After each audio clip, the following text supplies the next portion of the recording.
What's happening, everybody? I'm Steve, and welcome back to Junk Drummer TV, where I give my initial reactions, my hot takes, and my analysis on the drummers of today and yesterday, and maybe tomorrow if I stick around that long. I'm a professional drum teacher and a gigging musician, and I have been for the last 20-plus years. Today's episode is a repeat subject because I've already done 2 videos on John Henry Bonham, but today is a request, and this request goes out to my former student who is now toiling away in music school, Ryan. I told you I was going to get to it eventually. You got to have patience with me.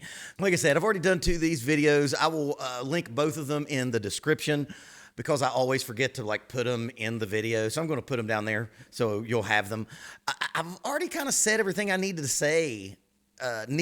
say about John Henry Bonham in those other videos. I'm a huge fan. Who isn't? Can anyone name one person who's just like, you know what, John Bonham, his drumming, it just doesn't touch me? If they're not probably really a drummer because everyone loves them. I love them so much I have a black pit bull named Bonham. If you really dig what I'm doing, I have angered the almighty algorithm for some reason and somehow. So if you would like to help me and you think I've deserved it, give me a like, comment, and a share. Go check out my merch table. I got a Patreon, got a PayPal option if you're into that kind of thing. And here you go, Ryan. I hope you enjoy. We're watching Moby Dick from 1970 live, and I think it's from the Royal Albert Hall. Now, of course, this is not a traditional React video. I get those comments every day. But this is a video that I've not seen of John Henry Bonham, so I'm looking forward to it. Let's get into it. Oh, one other thing. This is a 15-minute long drum solo and song, so I won't be doing the whole thing.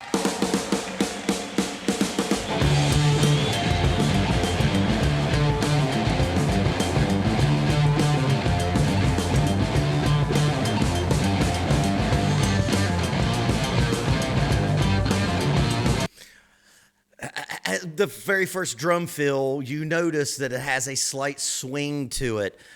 John Bonham is one of the most imitated drummers, and he's one of the most imitated badly drummers because so many drummers focus on the wrong things about him, and they just think loud, rolling triplets, God of Thunder. But there's so much subtlety in the way that he plays, the way that he phrases those notes. They're swung like hell. It was very swung. And this cowbell always makes me laugh when I hear this track. This is obviously before LP was a company, excellent company, not sponsored by anyone. And you could tell that the LP Ridge Rider hadn't been introduced yet because this cowbell is so just tingy, high pitch, ping, ping, ping, ping. It's not that full-throated clock, clock, clock that you think of we need more cowbell.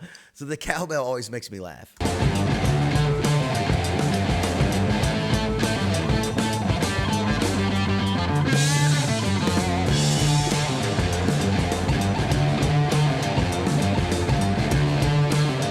If you'll notice something that he's doing here, he's playing eighth notes on the hi-hat and not just playing kind of your standard quarter note. Everyone just kind of plays quarter note. He's playing eighth notes there. This is early on. This is 1970. So this band's only been a band for a couple years at most. I don't know if he has the tambourine ring on his hi-hat here. He does not.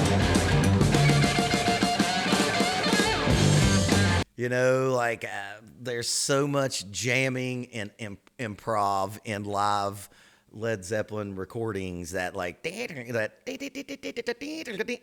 not anywhere that I've heard before.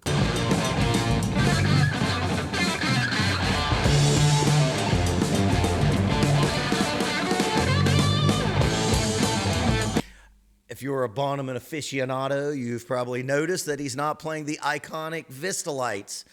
This is the actual drum set that he recorded most of everything that you've ever heard. This, and there's a green sparkle. He never recorded with the Vista lights other than live recordings, obviously, but this was the main Bonham set that you're hearing. So when you're hearing those legendary recordings, you're hearing this drum set.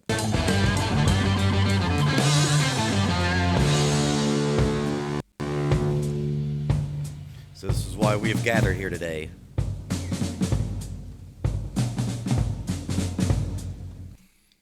Dude. Again, I haven't seen this one. He's quoting The Drum Also Waltzes. He just quoted the Max Roach classic, The Drum Also Waltzes. I've talked about that on the channel in other videos. I can't remember what they were because I think this is like 131 videos that I've made like this. But that thing, that's a homage to Max Roach. This something, the comment section has been pissing me off lately. Especially in the Keith Moon video, I've been getting a lot of comments about how in the video I say that like Keith Moon was very influenced by jazz, and all these people are like, what are you fucking talking about? Like, dude, all of the drummers from this era are jazz influenced because jazz was the major popular music before rock and roll was. So of course those guys were quoting that stuff. Of course John Bonham is quoting Max Roach right here.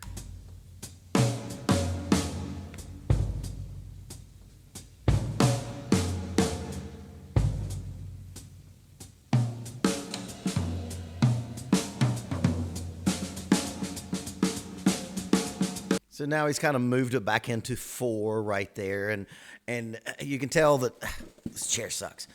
You can tell that this is going to be a build up. You know, this is a 15-minute long video. Again, we're not going to go through all of it, but he's giving him somewhere to go. He's not blowing all the chops, and he's kind of playing thematically. And there's nothing more thematic on the drum set than The Drum Also Waltzes.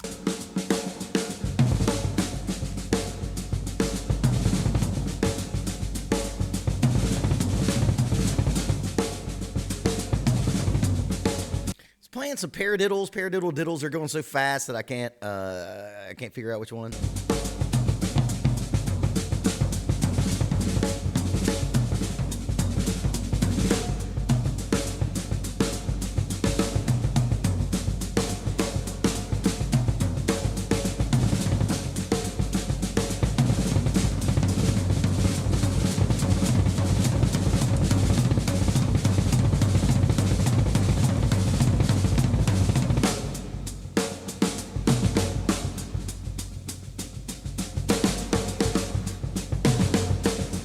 Now, this solo always went thematically like this, but this is the most, like, setting the scene for each section of the drum solo that I've heard of this particular song.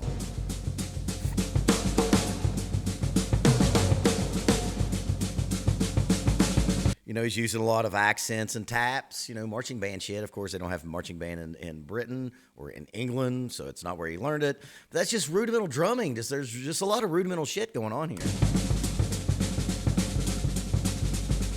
So it's like right here, it really looks like he's playing paradiddle.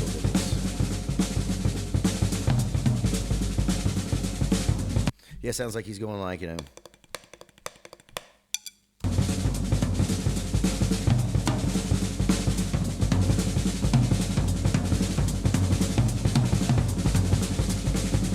And using the toms as his melodic invention. Right? It's a melody. You can play drums melodically. And when you're playing drum solos, it actually makes your solos better a lot of times if you do think melodically.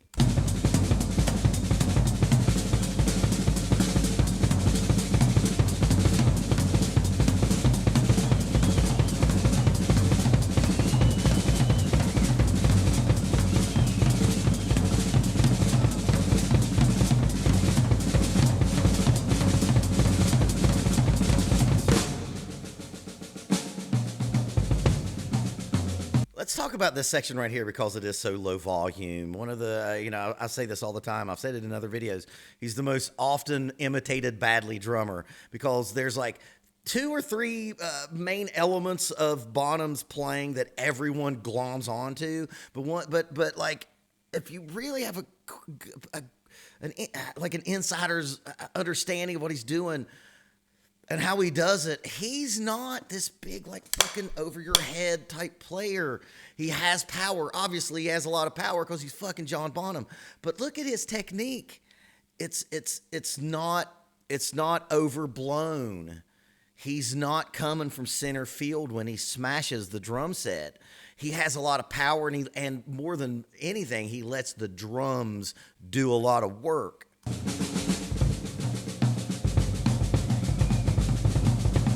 Like some of the best stuff that people talk about with John Bonham, like say like Dire Maker or Fool in the Rain, that's, you know, complex obviously, but subtle playing. There's so much subtlety in this man's playing, and everyone just gets and don't get me wrong, it's really fun to go but there's so much more. If you only think him of like, if you think of him as just like, you know, the song Rock and Roll or like Black Dog and like the Rolling Triplet, you're missing out on those fine, beautiful details of his playing.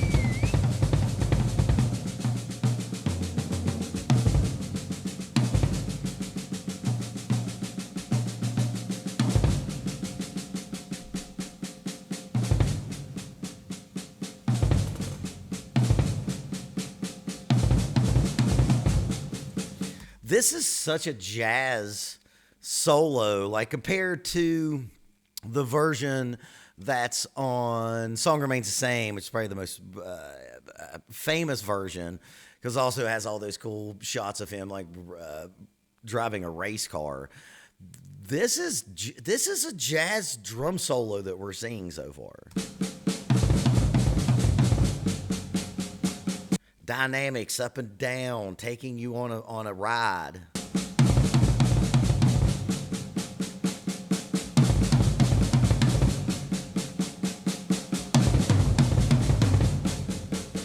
It's melodic.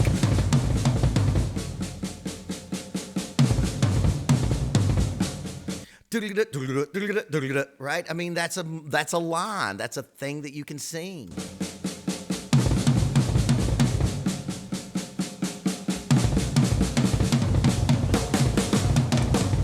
Now, right here, you know, he's giving it to you.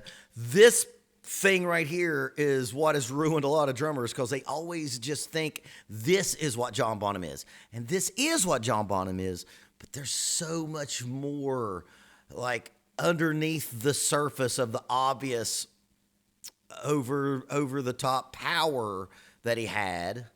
And if you miss all of that, you're not getting it all.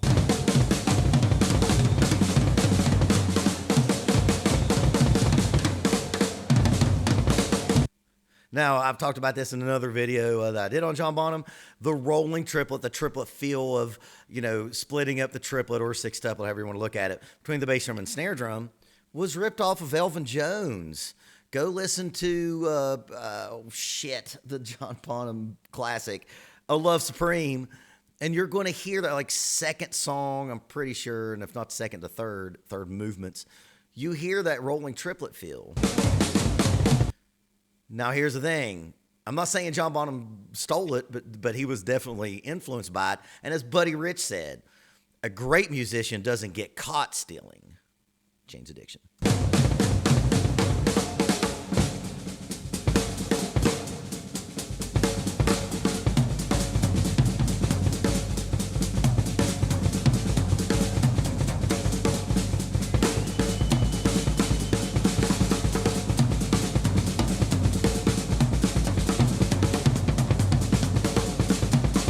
And even the idea of keeping the hi-hat going, and a lot of times when you hear, you know, bebop, jazz drummers play a solo, they'll keep, you know, the hi-hat and, you know, going through, you know, playing their drum solo over that 2 and 4 that gives it anchors everything that you play. He's just kind of doing the rock version of that, keeping that eighth note going, or the eighth note going the whole time.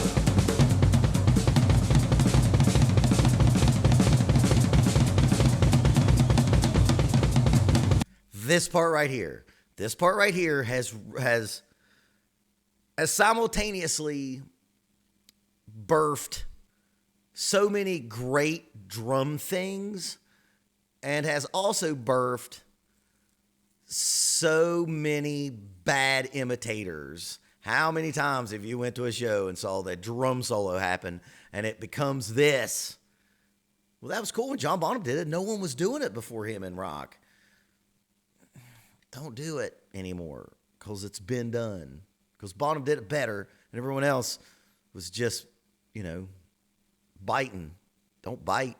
Make your own shit because that's what Bonham did.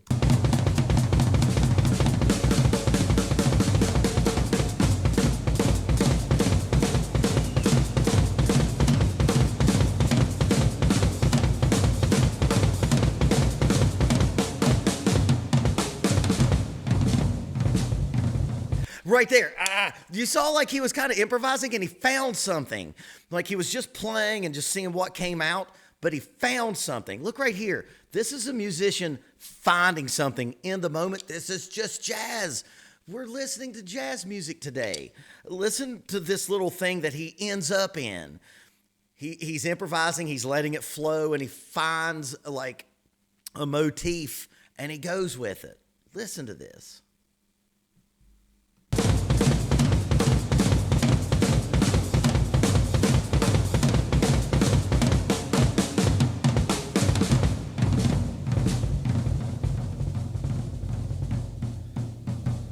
Living in the moment.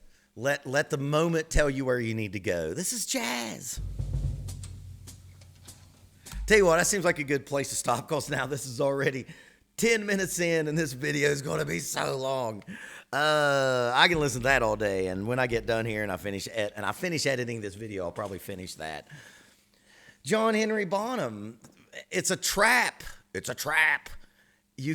All of us, we've all done it. We've gotten into the trap of trying to sound just like him. Because why wouldn't you? Because it's Led Zeppelin and it's John Bonham. The key is to take elements and season into your actual real playing and not becoming an oldies act or a tribute act. Because, man, we've all done it. Man, we've all played a drum solo and it ended up being... I guess that maybe be the lesson from this video is take all those influences and add them to your stew or your salad if you're so inclined. But don't let it become the main course because then you're just sounding just like, the bass version of this? The bass version of this is Jaco Pastorius. Jaco Pastorius has ruined a lot of amazing bass players because they all want to sound like Jaco Pastorius. John Bonham is the Jaco Pastorius of drums. How great would it have been if those two played together like once. But yeah, I think that's the video theme is to be yourself, because the reason why this is so groundbreaking is because no one had done it like this before.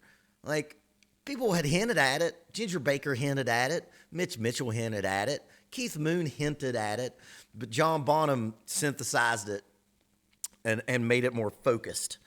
And therefore making everyone that comes after him plays a drum set want to just be him. And I understand. But if you're trying to blaze your own trail, take elements, but don't end up doing a drum solo going, and if you do, don't do it that long.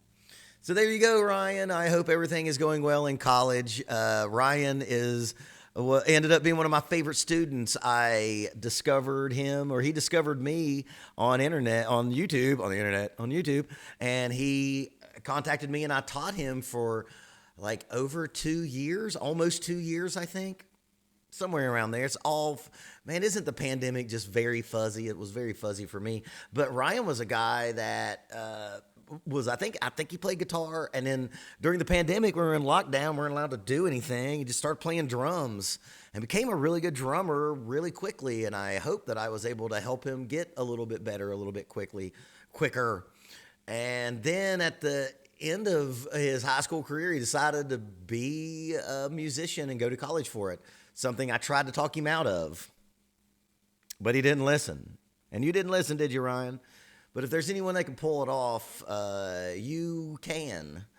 And everybody in the comments section, say congratulations to my old student Ryan about going to college and chasing his dreams of playing music. Now, Ryan, when you get on those big stages and playing with those big bands and they give you a drum solo, just give us a hint of Bonham. But don't be a Bonham clone, because too many are. And if you don't want to be a Bonham clone and you want to succeed at being in music school, you got to keep practicing until it's easy.